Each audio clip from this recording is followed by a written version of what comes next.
They are attacking Christians. Fire, screaming, the sound of iron splitting wood. That's where we start. April 12th, 1204, a Thursday morning. The sun hasn't even fully risen over the Bosphorus, and the city that called itself the center of the world is already burning. Crusaders, men who left Europe to fight for God, are climbing the walls of Constantinople. Not Jerusalem, Constantinople, the greatest Christian city on earth. And they're here to destroy it. I can't believe this city survived for centuries just for this to happen. It's the year 1202. A massive crusading army has assembled in Venice. Tens of thousands of men, knights, infantry, pilgrims, all of them fired up to take back the Holy Land. But there's a problem. They're broke. The crusade had promised Venice a huge sum of money in exchange for ships and supplies. The deal was negotiated by the Doge of Venice, a man named Enrico Dandolo. He was over 90 years old, nearly blind, and absolutely ruthless. The Crusaders couldn't pay. So Dandolo made them an offer. Instead of coins, they would help Venice take a city first, Zara, on the Adriatic coast, a Christian city, a city belonging to the King of Hungary, who happened to be under the protection of the Pope. The Pope said no. He literally excommunicated the entire crusade. They went anyway. Zara fell in 5 days. But that was just the appetizer. Now comes the part where things get truly insane. A young Byzantine prince named Alexios shows up at the Crusader camp. His father, Emperor Isaac II, had been overthrown, blinded, and thrown in prison by his own brother. The uncle had seized the throne. Alexios made the Crusaders a deal they couldn't refuse. "Help me take back Constantinople," he said. "Put my father back on the throne, and I will give you 200,000 silver marks. I will supply your entire army for a year. I will send 10,000 Byzantine soldiers to fight in the Holy Land with you, and I will reunite the Orthodox Church with Rome." The Crusaders said yes. June 1203. The crusading fleet sails through the Bosphorus. The city of Constantinople appears on the horizon. And let's be clear about what they were looking at. Constantinople was not just a big city.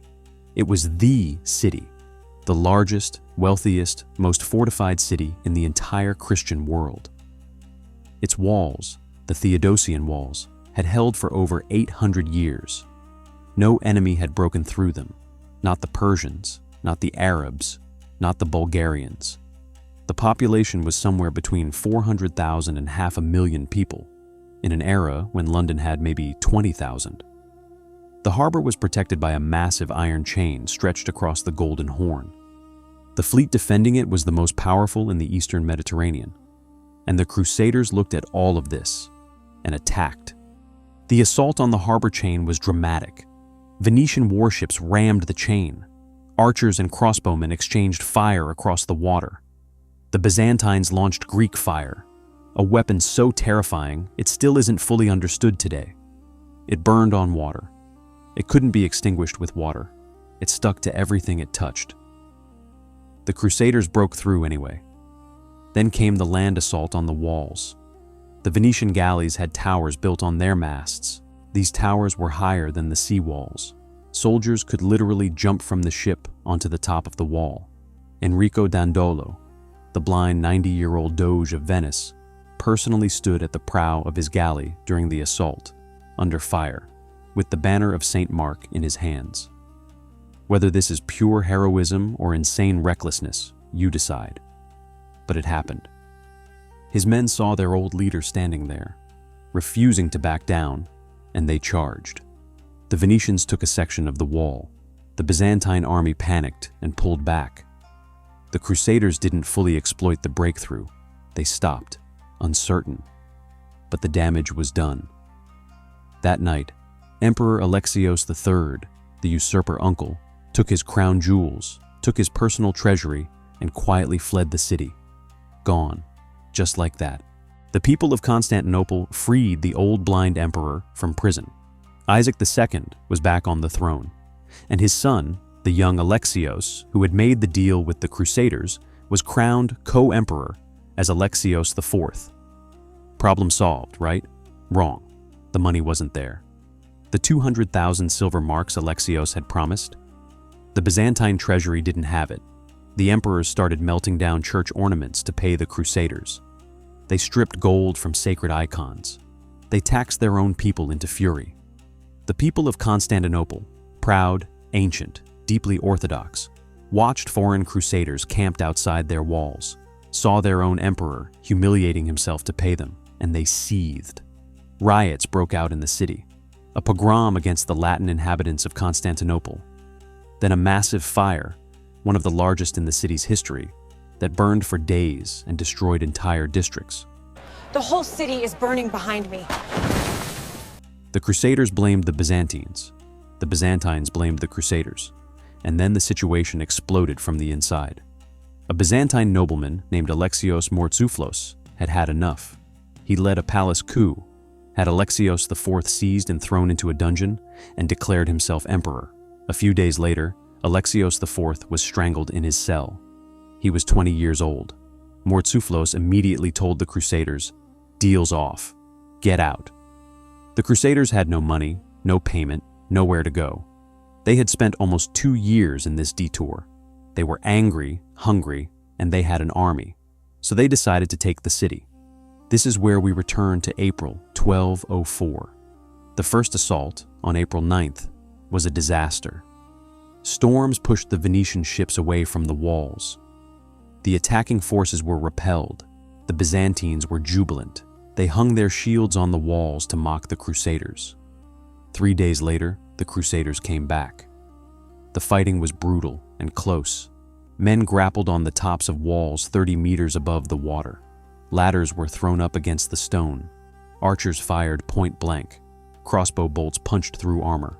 2 Crusaders, a Frenchman named Peter of Amiens is often credited in the sources, managed to force open a small postern gate at the base of the wall. They broke through, killed the guards, and opened a larger gate from the inside. Knights on horseback poured into Constantinople.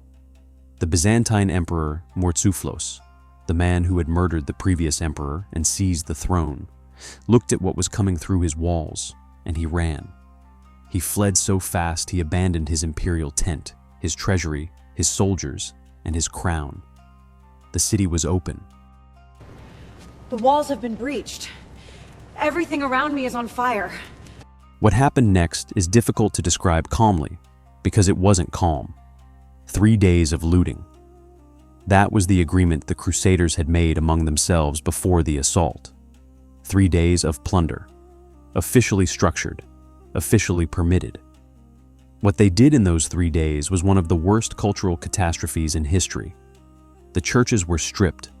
The Hagia Sophia, the greatest cathedral in the world, built by the Emperor Justinian 670 years earlier, the architectural wonder of the Christian world, was looted. Altars smashed for their silver and gold, sacred vessels carried off, mosaics torn from the walls. One chronicler, a Byzantine official named Nikitas Choniates, who witnessed it, described soldiers breaking open tombs, stealing the offerings of the dead. Mules and horses were brought inside the Hagia Sophia to carry out the loot, and they slipped and fell on the marble floors, bleeding, and no one stopped to care. A prostitute, according to Choniates, sat on the patriarch's throne and sang crude songs. This is from someone who was there. He was horrified by what he saw. The systematic looting extended beyond the churches, private homes, palaces, the imperial treasury, the great bronze statues that had stood in Constantinople for centuries, some of them ancient masterpieces hauled from Athens and Rome and Alexandria, were melted down for coins. The 4 bronze horses that now stand in Venice above the entrance of St. Mark's Basilica, taken from the Hippodrome of Constantinople in 1204. The famous relic collection of the Byzantine emperors, accumulated over centuries, was scattered across Europe.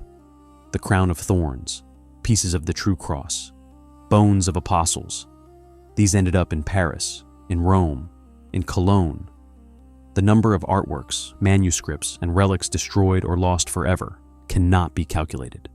Now, The violence. The sources are messy here, and historians debate the scale. What is clear is that there was killing, there was brutality, there was terror. The Byzantine population of Constantinople, hundreds of thousands of people, experienced something their city had never experienced in over 800 years of history. Foreign soldiers, men who called themselves Christians and wore the cross, moving through their streets, entering their homes. Pope Innocent III, when he heard what had happened, wrote a letter condemning the Crusaders. He called it a scandal. He said the Crusaders had set a terrible example. He said the Byzantines would now hate the Latins more than ever, and that any hope of reuniting the church was destroyed. But here's the dark irony. He also accepted the results. The Latin Empire of Constantinople, a Crusader state sitting on the ruins of the Byzantine capital, was recognized. A Flemish nobleman named Baldwin of Flanders became the first Latin emperor of Constantinople. The Pope condemned the act, but accepted the outcome. Why does 1204 matter so much? Because the Byzantine Empire never fully recovered. Yes, the Byzantines took Constantinople back in 1261. An emperor in exile retook the city with the help of the Genoese. But the empire that came back was a shadow. It was smaller, weaker, poorer, and permanently fractured. The Latin occupation had lasted 57 years. In those 57 years, enormous amounts of wealth and culture were stripped out of the city and sent west. The infrastructure was damaged. The population had scattered. The political coherence that had held the empire together was broken. When the Ottomans arrived in 1453 and Mehmed II besieged Constantinople with 200,000 soldiers and massive siege cannons, the city that faced him had a population of maybe 50,000 and an army of 8,000.